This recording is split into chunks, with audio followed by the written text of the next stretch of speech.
the latest military news update. This is AFP Community News, hosted by Rofh Suzon every 12 noon, Mondays to Fridays. Only here on DWDD Armed Forces Radio. One AFP for a stronger Philippines.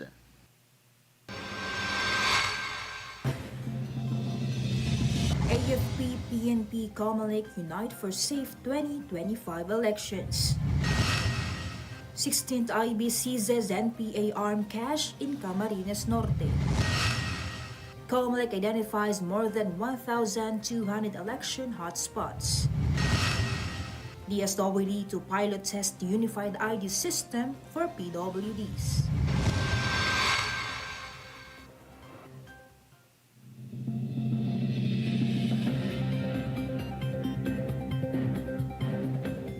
Good day everyone, especially to our troops at Camp Emilio Ginaldo, Quezon City. Today is Friday, January 10, and this is AFP Community News, your source for the updates of the armed forces and other developments across the country. I'm Rofh Suzon-Abay, here to bring you today's stories. DWDD Armed Forces News. For the brief overview of our news, the Armed Forces of the Philippines, Philippine National Police, and Commission on Elections pledged to ensure secure and orderly 2025 national, local, and BARMM parliamentary elections during a joint press conference at Camp Crame, Quezon City. COMELEC Chairperson George Erwin Garcia, AFP Chief of Staff General Romeo Browner Jr., and PNP Chief Police General Romel Marbil outlined comprehensive security measures.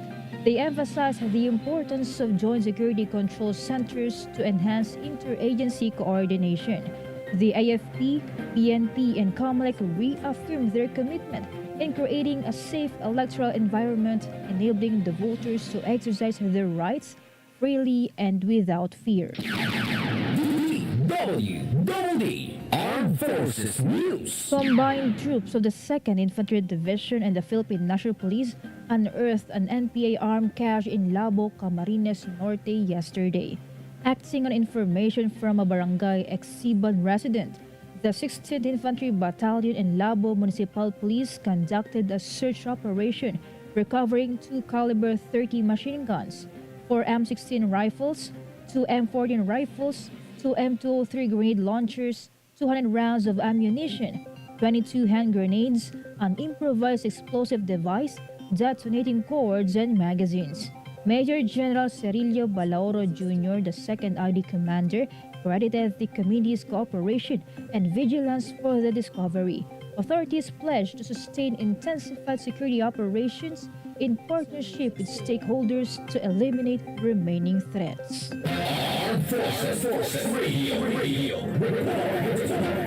Let us hear more updates from Angel about BCMT Class 02-2024 completes educational tour at 2nd ID headquarters. Yes, Rofh. The Basic Citizen Military Training or BCMT Class 02-2024 visited the 2nd Infantry Jungle Fighter Division headquarters at Camp Kapinpin from January 8 to 9, 2025 for a 2-day educational tour. A total of 120 participants and 70 supernumeraries engaged in lectures about Army operations and military equipment, including tanks and cannons. They also participated in hands-on activities such as marksmanship training and a rope course. The activity aimed to enhance participants' skills and foster a deeper appreciation for the military's role in securing the nation. This is Angel Cruz Camomot reporting for AFP Community News, One AFP for Stronger Philippines. Thank you, Angel. DWDD Armed Forces News. A new People's Army member surrendered to the 16th Infantry Battalion in Barangay Dumagmang, Labo, Camarines Norte, bringing with him an M16A1 rifle with a grenade launcher, a long magazine, and 25 rounds of ammunition. The surrendering rebel alias Omeng cited hardships within the armed group and a desire for peace and a better life for his family. He also condemned the NPA's actions, stating they brought only chaos and fear to their community. 16IB credited the series of surrenders to the success of the whole-of-nation approach and urged the remaining rebels to embrace peace. DWDD Armed Forces News. Authorities condemned the New People's Army for killing 51-year-old farmer in Barangay Bagonbon, San Carlos City, Negros Occidental. Police said Albrito Ancero was tending to his cow when armed men shot him multiple times, resulting in his death. A spent 5.56mm shell was recovered at the scene. Law enforcement vowed to thoroughly investigate the incident and called for justice for the victim and his family. Armed Forces Radio. Let us hear more from Meljoy of First Year G about Pangasinan commemorates 18th Pangasinan Veterans Day. Yes, Rofh, Pangasinan Governor Ramon Gueco III and other local provincial officials personally presided over the commemoration of the 80th Lingayen Gulf Landings Anniversary and 18th Pangasinan Veterans Day celebration of the provincial government on January 9, 2025.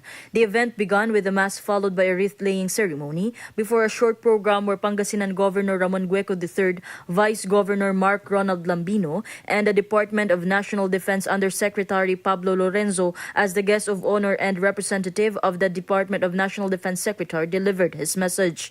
Governor Gueco also encouraged the public to appreciate this commemoration and celebrations that have been a major part of the history of Pangasinan and the Philippines. He also thanked and paid tribute to the veterans who attended the program for their courage and sacrifice towards achieving the country's independence.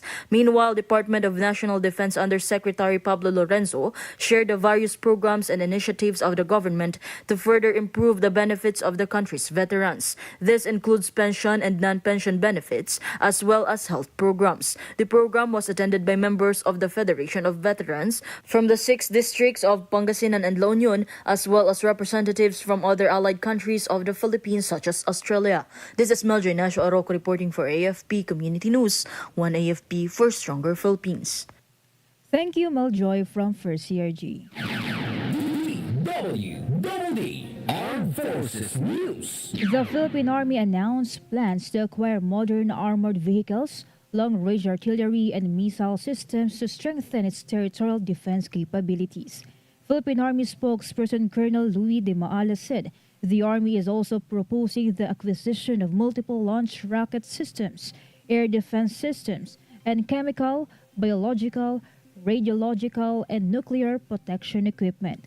The move aligns with the military shift from internal security to territorial defense, as outlined during the Philippine Army-wide command conference led by Army Chief Lieutenant General Roy Galido.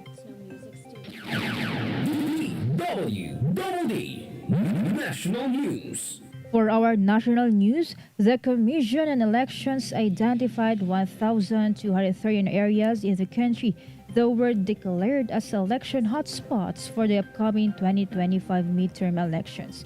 The COMELEC classified the areas of concern into green, yellow, orange, and red. 38 are under the red category, or areas with grave concern and with combined factors under the yellow category and serious armed threats. 32 of the 38 identified areas are situated in the Bangsamoro Autonomous Region in Muslim Mindanao, 2 each in Cagayan Valley and Bicol, and 1 each in Western and Eastern Visayas. Armed Forces Radio. And for other updates, Bravo troopers celebrate Samayaan Festival, foster community ties in North Cotabato. Go ahead, Mike. Bravo troopers participated in the Samayaan Festival at Sitio Kawilihan, Barangay Makabenban, Carmen, North Cotabato, along with the 48th Infantry Battalion and 10th Field Artillery Battalion. The troops collaborated with the local government unit. The festival, a sacred event for the Manobo tribes, celebrates Thanksgiving, hope, and prayer, with activities including feeding programs and cultural presentations. By engaging in this cultural event, the Bravo troopers demonstrated their commitment to the public service, community support, and cultural awareness while fostering stronger bonds with the local community. This is Mike reporting for AFP Community News, 1 AFP for a stronger Philippines. Thank you, Mike. DWDD National News. Moreover, the Bangsamoro Autonomous Region in Muslim Mindanao, or BARMM, has been identified as the region with the highest concentration of critical risk zones. According to the Commission on Elections, 32 areas under the red category were in the BARMM. This designation necessitates increased security measures and intensive monitoring by the COMELEC, Philippine National Police, and Armed Forces of the Philippines. This aims to mitigate the potential risks and ensure the integrity of the electoral process. Based on historical data, political rivalries, clan conflicts, and extremist activities have contributed to election-related violence and instability in BARMM. DWDD National News. For other national news, the Department of Social Welfare Development is finalizing the guidelines of the Ayuda pa sa Kapusang Kita program, or AKAP. DSWD Secretary Rex Gatchalian, the agency in partnership with the Department of Labor and Employment and the National Economic and Development Authority, are updating the guidelines for implementation while ensuring the program's goal. AKAP aims to address the major burden caused by rising inflation and the financial capacity of individuals earning less than the minimum wage. The guidelines were drafted in accordance with President Ferdinand Marcos Jr.'s veto message. To recall, Marcos listed the AKAP program in the conditional implementation under the 2025 General Appropriations Act. Armed Forces Radio. On the other line, let us hear more from Beth Tañete about 78 IB prepares for LPA response in Eastern Samar. The 78th Infantry Warrior Battalion has mobilized its resources and the personnel to respond to potential influx of low-pressure area in Eastern Samar. The unit has raided life-saving equipment, including life jackets, medical kits, spine board, stretchers, and roofs to assess affected communities. Residents are encouraged to contact the unit's hotline for immediate assistance, 0915-021-4218 and 0917-324-1772. The 78th IB remains committed in ensuring the safety and welfare of Eastern Samar residents during emergency. This is Bethanyeta reporting for the AFP Community News, one AFP for stronger Philippines. Thank you, Beth Tañete. DWDD National News. The Unified Identification System for Persons with Disabilities is set to undergo a pilot test from January to June. This is according to the National Council on Disability Affairs, an attached agency of the Department of Social Welfare and Development. NCDA Executive Director Glenda Rilova said the agency is finalizing the terms of reference so they can organize the different phases of the ID release.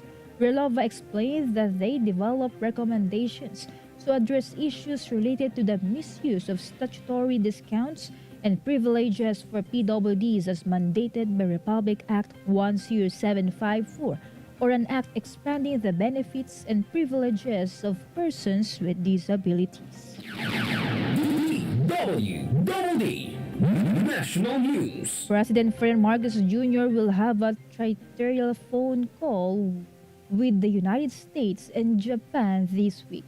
Presidential Communications Office Acting Secretary Cesar Chavez, the phone call would take place on Sunday, January 12.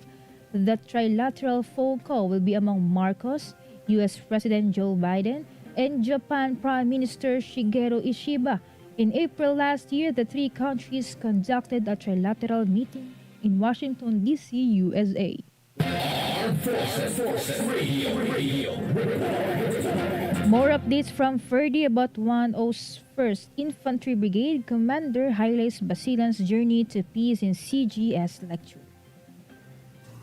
Good day, everyone. 101st Infantry Brigade Commander Brigadier General Alvin Luzon delivered a lecture on Basilan's journey to peace to 192 student officers of Command and General Staff Course Class 75-2024 at Manipula Hall at Camp Emilio Aguinaldo, Quezon City. Drawing from his experiences, he highlighted interagency and community collaboration that led to Basilan's being declared as an ASG-free province. He also emphasized the role of military operations, stakeholder engagements, and partnerships with local government units, law enforcement agencies, the MILF, MNLF, NGOs, and community leaders in achieving lasting peace. The remaining 4 ASG members in Basilan surrendered in December 2024, paving the way for the province's formal declaration of ASG-free in the coming days. This is Ferdy Blues reporting for AFP Community News, 1 AFP for a stronger Philippines. Thank you, Ferdy. DWDD National News. The Philippine Embassy in Washington explored ways on how to provide free legal aid to undocumented Filipino immigrants in the United States. This comes as the incoming Trump administration intends to deport illegal aliens. Philippine Ambassador Jose Manuel Romualdez met with representatives of the Filipino-American Legal Defense and Education Fund to discuss the matter. Romualdez emphasized the Philippine government's commitment in protecting the rights and welfare of Filipinos regardless of their immigration status. DWDD National News. The House of Representatives will make combating poverty its top priority this 2025. Assistant Majority Leader and Tingog Party List Representative Jude Asidre cited a social weather station survey which showed that 63% of Filipino families consider themselves poor. This is the highest level in 21 years. Asidre said these figures highlight the urgency of their work in the lower chamber, while also underscoring the potential impact of the measures they are putting in place. He also added that food security remains central to their efforts to alleviate poverty and improve the quality of life for every Filipino family. Radio. From NOLCOM, let us hear some information from Joanne about 9701 vigilantly challenges illegal presence of Chinese Coast Guard vessel.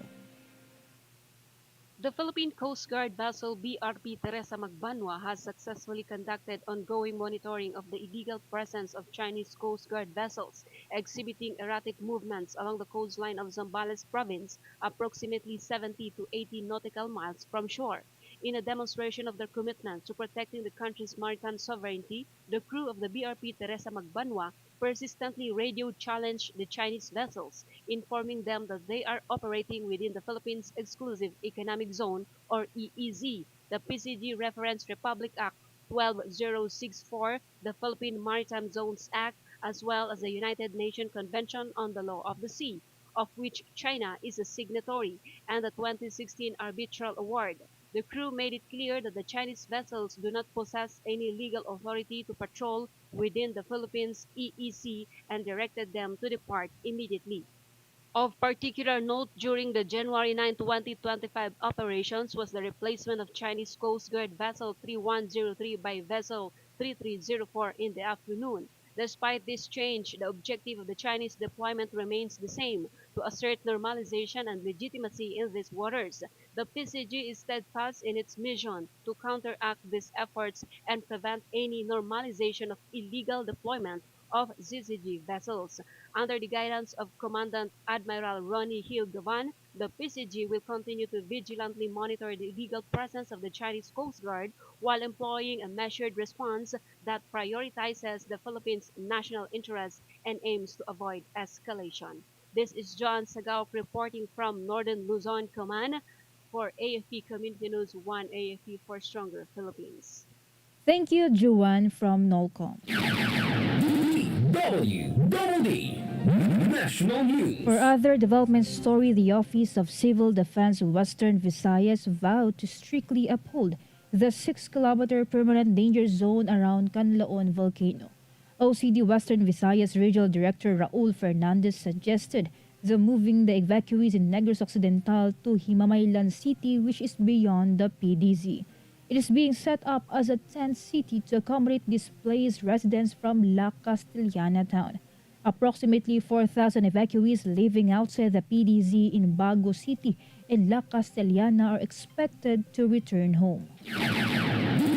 DWDD National News. The Civil Aviation Authority of the Philippines said it would invest 10.6 billion pesos on civil works and 1.8 billion pesos on equipment and systems upgrades this 2025. The upgrades aim to allow safe and efficient night operations. CAAP Director General Manuel Antonio Tamayo said they want to avoid accidents and incidents as much as possible. Among the facilities scheduled for upgrades were the Kawayan, Dipolog, and Pagadian airports. Meanwhile, Bukidnon Airport would begin operations by the first quarter of 2025.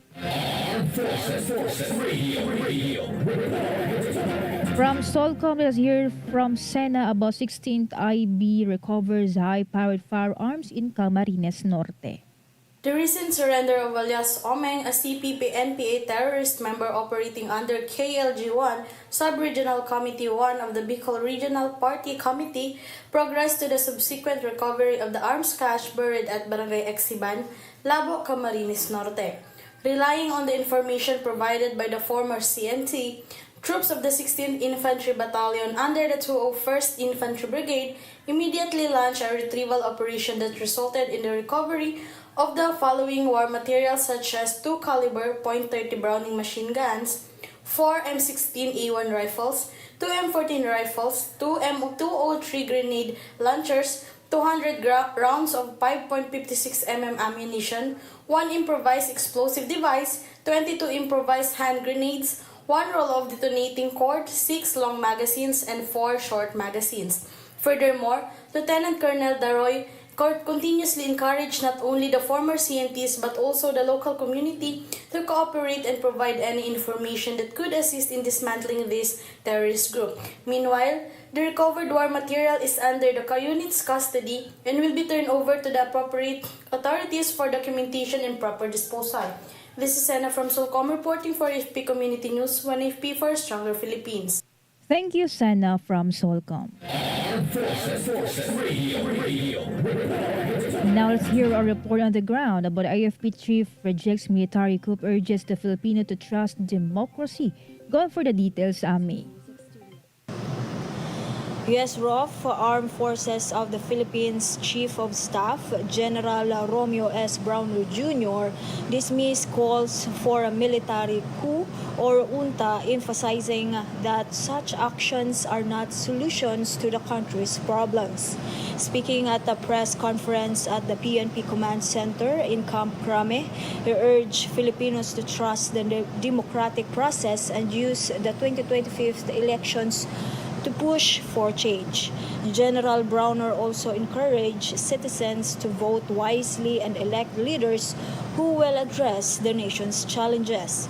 Moreover, the AFP pledged its full commitment in safeguarding the integrity of the 25th elections. This is Ami reporting for AFP Community News, 1 AFP for Stronger Philippines. Thank you, Ami. DWDD National News. The Bureau of Immigration arrested about 440 nationals in a large-scale raid on a suspected online scam farm in Manila. Authorities raided a building in Barangay Tambo, Parañaque City and found workers allegedly engaged in online scam operations targeting victims abroad. BI Intelligence Division Chief Fortunato Manahan explained that their operations were found to be in violation of immigration laws and pose significant risks to the public. President Ferdinand Marcos Jr. last July announced a ban on Philippine offshore gaming operators or POGO by the end of 2024. DWDD Armed Forces News. And that concludes today's broadcast. Thank you for tuning in, especially to our audience on AFP Radio DWDD's Facebook page. Be sure to join and catch us again next week for more stories and updates, same time and same station. Again, this is Rofh Suzon-Abay for AFP Committee News, one AFP for a stronger Philippines. Behold the latest military news update. This is AFP Community News, hosted by Rofh Suzon every 12 noon, Mondays to Fridays. Only here on DWDD Armed Forces Radio. One AFP for a stronger Philippines. Ating pakinggan ang mga impormasyon. Kayo ay nakatutok sa DWDD AFP Radio. Kami po ay kasapi ng KBP, Kapisanan ng mga Broadcaster ng Pilipinas.